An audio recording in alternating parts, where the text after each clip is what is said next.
Life is not designed where you just wake up and see how it go and you react. You actually have a say-so.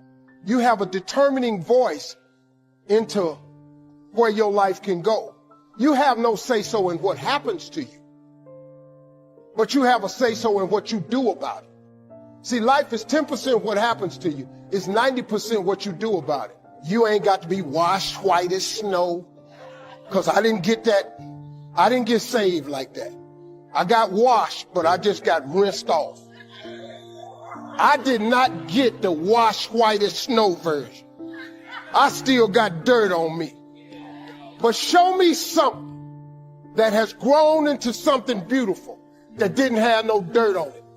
You take a seed and throw it on the concrete. Don't put no dirt on it and watch what happens. See, you get tripped out because you got dirt on you. But you need dirt on you to develop. Because dirt ain't just dirt. Dirt is fertilizer. Dirt is nutrients. Dirt gives you the strength for your seed to push through. See, you got to have dirt on you to push through something. Everything you see that's beautiful starts out as a seed, but that seed got to get dirt on it. See, you get mad when haters come your way. You get mad because you get a setback. You get mad because you get thrown off course. You get mad because you get a detour. That's just dirt. You get mad because they talking about you. That's dirt. You get mad because you lost your mama. That's dirt. You got to have dirt on you to grow into what God got for you. Quit tripping. And the reason I'm telling it to you, because when I was homeless, I told God, I say, if you let me make it, when I get there, I'm going to tell everybody about you. So now here I am right now. I'm telling you that it was him. It was not my education. It wasn't who I knew. It wasn't no deal I struck. It was cause of prayer. It's cause, man,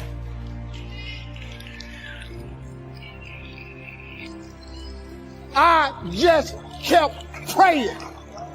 When it looked like I wasn't gonna be nothing, I kept praying. I kept asking that God that my mama had told me about, if he could just do what he said he was gonna do.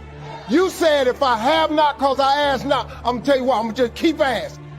And when it look like it ain't coming, I'm gonna sit here and I'm gonna wait on it anyway. When they told me you'll never be nothing, I didn't listen to them. I'm gonna sit here until you get here. And guess what? He got here. See, God, he know what he's doing. You just got to get to ask. You have not, cause you ask. I was sitting in an airplane on a flight from Texas to California, and looking out the window at the mountains and the desert far below, I was thinking to myself how, until quite recently, in the span of human history, nobody had ever seen anything like this. None of the kings and queens, none of the warriors, none of the wizards.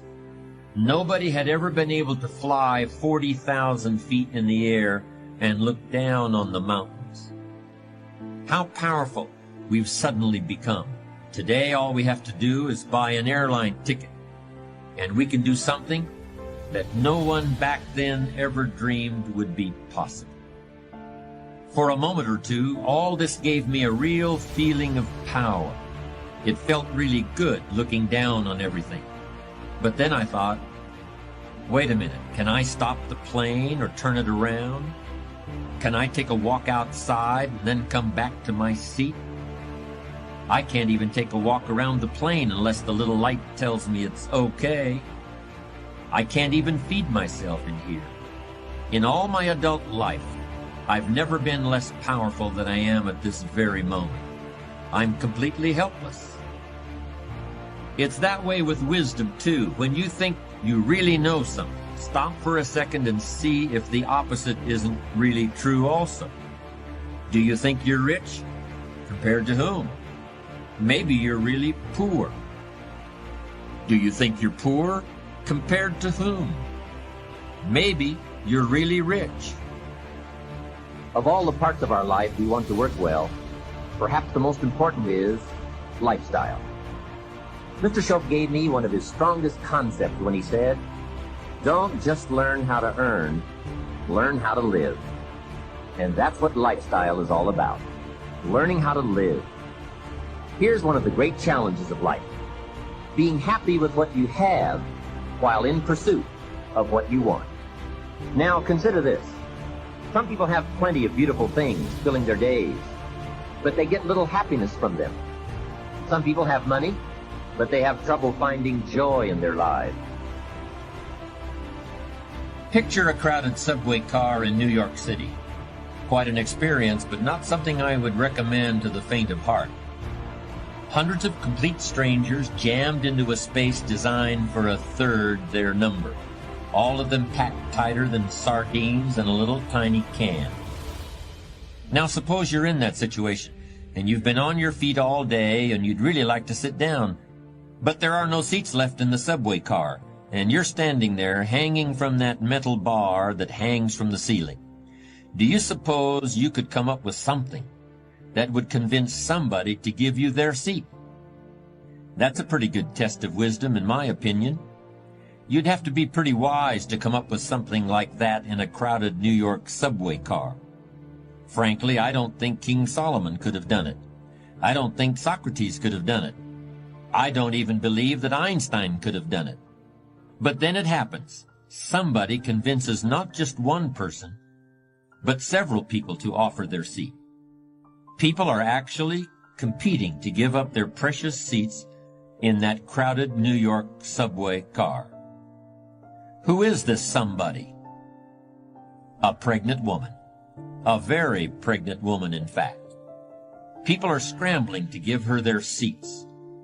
But you see, it wasn't really the woman who convinced them to do it. It was the baby inside. It was a tiny creature who couldn't even talk or even imagine the very idea of talking, who convinced these tough New Yorkers to stand up. Einstein couldn't have done that. Excuse me, my name is Albert Einstein. Perhaps you've heard of me. Do you think I could have your seat here in the subway? Never heard of you, Einstein, but get lost anyway. But I'm very wise. Yeah, well, you're wising off to the wrong guy. So am I saying an unborn baby is wiser than Albert Einstein? Maybe you should decide. But that baby certainly solved the problem. Here's a phrase that I'm pretty sure contains some important wisdom. If you've reached the point in life where you feel you've got all the answers, you better start asking some different questions. The fool is always reaching his intellectual destination. The wise man is always wondering how much further there is to go. The fool's viewpoint is always narrowing. He talks more and more, but he listens less and less all the time. He starts saying the same things, and that's because he's always thinking the same thoughts. If he's a powerful fool, people are eager to help him along in this, particularly if they're dependent upon him for their living. But they're laughing at him behind his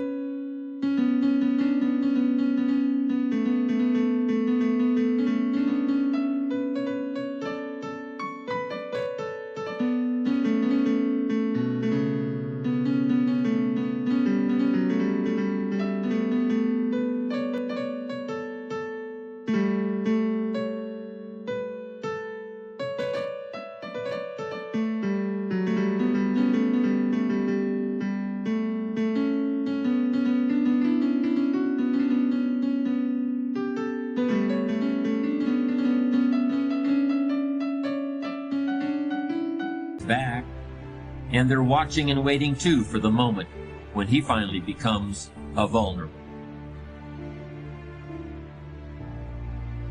Life in style is also life in balance. Make sure you pay attention to all the values and dimensions of your life. One is family. If you have someone you care about, there is no value to match that. One person caring for another is life in the best of style and value. Protect it with a vengeance. If a chair gets in the way, I suggest you destroy the chair. It was wisely said so long ago, but is still true for today. There are many treasures, but the greatest of these is love. Better to live in a tent on the beach and have a love affair than to live in a mansion by yourself. Ask me. I know. Family must be cultivated like an enterprise, like a garden. Time and effort and imagination, creativity and genius must be summoned constantly to keep it flourishing and growing. Next is friendship. A priceless value, friendship. Friends are those incredible people who know all about you and still like you. Friends are those people who are coming in when everyone else is leaving. And, as someone once suggested,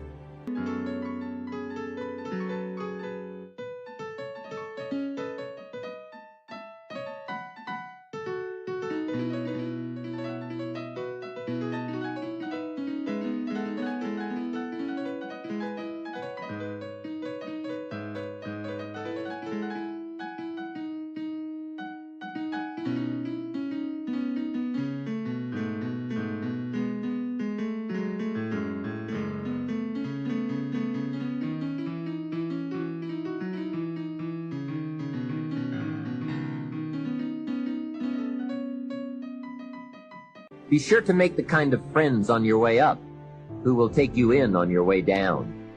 Life is a bit of both up and down, but with true friends, friends who care regardless of your circumstances, the ups are more automatic and the downs less devastating. Let me give you just a few tips on time management essentials.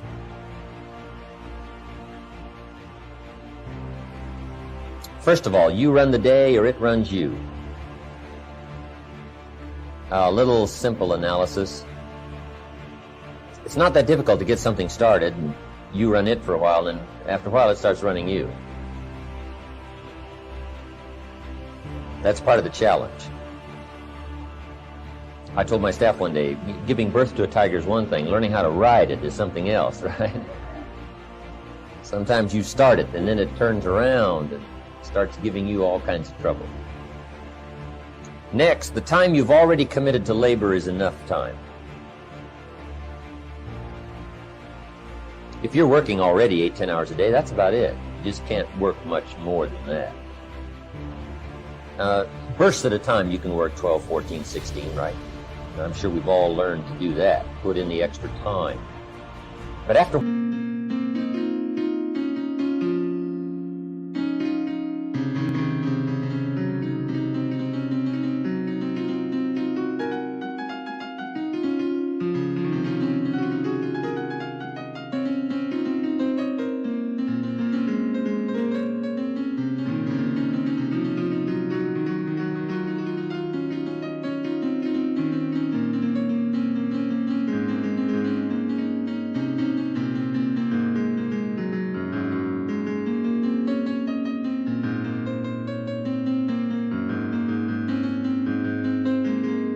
while, you pretty well have to put your life in balance, or your health is in jeopardy, and your heart's in jeopardy, your blood pressure is in jeopardy, a lot of things, if you don't stay in balance.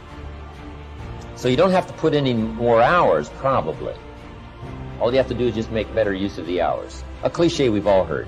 It's not the hours you put in, it's what you put in the hours that counts. Now also, you need a written set of goals, time management essential, priorities, good plan for the next 10 years especially, some of the things you want to accomplish, let our dreams pull us through, our objectives sustain us, get us up early, keep us up late, drive us to do the disciplines, read the books, take the classes, study, whatever's necessary. And a constant review of your goals, because that's how you determine how to use your time, whatever priorities you're going for. Then you need a plan to achieve your goals, and game plans, laying out 6 months, laying out a year. When you do business internationally, several corporations, we just formed our first Australian corporation. You just got to have game plans to lay all this stuff out. Otherwise, it just doesn't get done, things get missed, taxes don't get paid, the details don't get taken care of.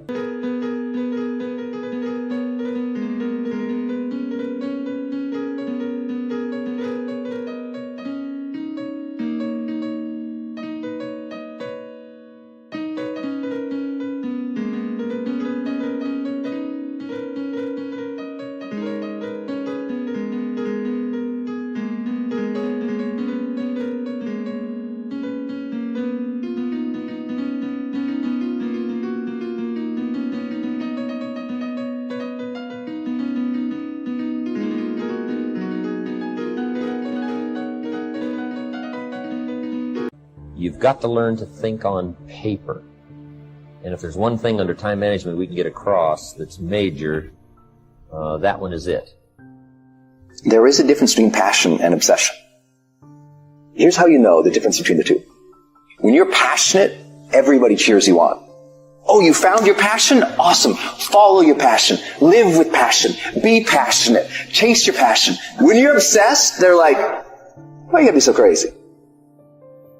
You're not trying hard enough. Turn up this voice over here. The voice saying things to you that aren't nice. I'm saying listen to the truth. The truth is in this other part of your brain saying, look, man, you're wasting a bunch of percentage here. We have 80 more percent that we're not tapping into, because in this other 80%, is it just a game? Or do you eat it? Do you sleep it? Do you drink it? Have you possessed the game? I ain't about to miss this opportunity. I'm about to get everything I got. And I will know if I don't get another gig, it won't have anything to do with the fact that I didn't put everything on the field. I'm trying to tell you, you can win. I'm trying to tell you, I don't care how big the giant is, you can win. I want you to go in confidence that you've never had before. And every giant in your life, slay him. You go back and slay him. Don't kill him, slay him.